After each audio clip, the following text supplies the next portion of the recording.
Isang magandang gabi mga bay. So andito pa rin tayo sa Jensan Oval Plaza. So ngayon ay February 12, 2024. So pasilip natin sa inyo mga bay yung mga trending na mga street food dito sa Jensan Oval Plaza. So sa pag-celebrate ng Kalilangan Festival.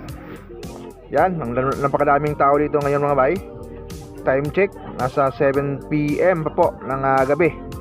So, tingnan natin yung pinagkakaguluhan dito mga bay. Ito yung trending dito ngayon.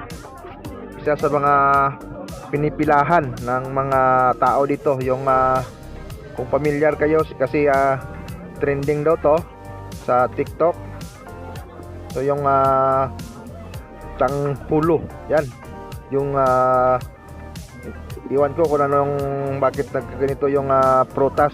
So, nilagay nila sa stick at saka nilagyan nila ng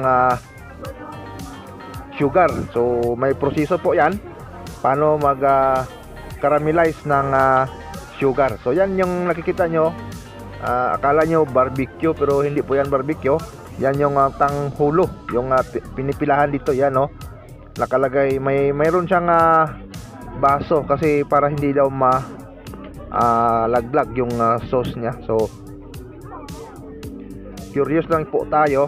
Yan, tanghulo. Yan. Kasi yan yung trending ngayon dito sa Jensan Oval Plaza. So siguro bakit ganun na lang ka medyo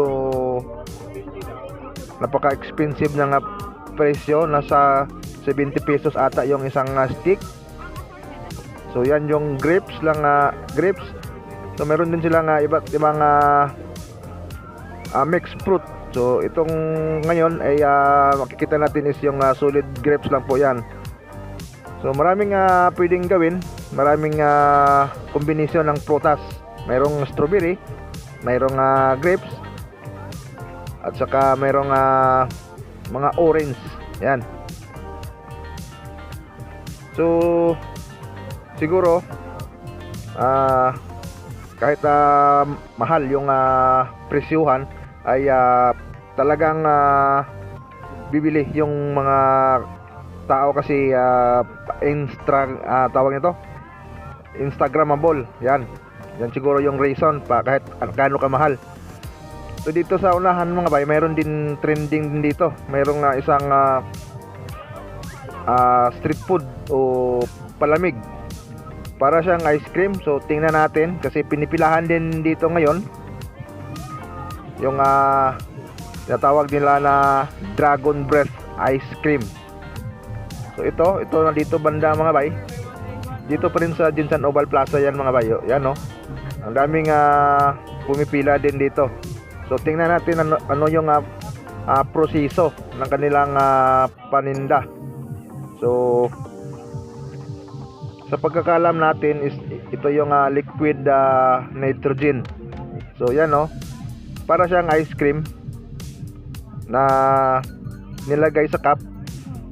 At siyempre yung mga kababayan natin is gustong gusto kasi gawin nilang mga picture yung mga kanilang post sa ilang mga FB.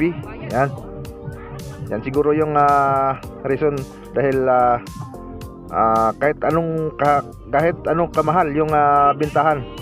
Nasa 100 pesos po yung kanilang isang cup. I think nasa 12 ounce po yung dome lid na ginagamit nila. Ay nagkakahalaga ng 100 pesos. So itong isang version na to, ito yung grill o fried ice cream. Yan. So medyo common na po to yung fried ice cream kasi mayroon din tayo nakikita niyan sa mga mall. So ginaganyan lang. At siyempre nagiging ice cream na po siya. Yan. So kahit paano makakain din tayo ng ganyan na klaseng ice cream. So instant ice cream yan mga bay. So ito mayroong nag-order dito mga bay. So nilagyan niya ng mga balls, I think Korean balls ata yan. Tsaka mayroong mga chips. So yan, nilagyan niya ng nitrogen na liquid nitrogen mga bay. So umuusok talaga yung nitrogen na liquid nitrogen mga bay. Yan kung makikita nyo, talagang napakakapal.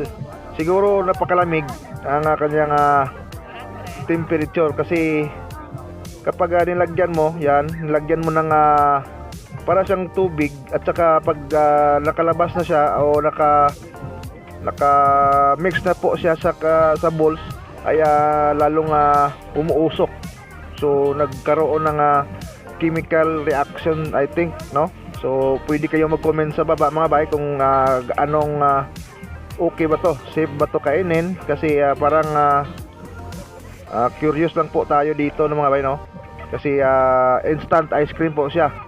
So I think siguro na times 10 siguro yung lamig ng freezer dito. So kasi halos ilang segundo. So medyo matigas na yung mga balls na nilagay nila. Yan umuusok. At siyempre yung mga kababayan natin kahit mahal yan, kahit 100 pesos po yung cup ng kanyang kalaki. 12 ounce ata yan. So yan yung trending dito ngayon sa Oval Plaza mga bay kasi kaya pang picture or pang vlog or pang Instagram mga bay. Yan. So yan yung Dragon Breath Ice Cream.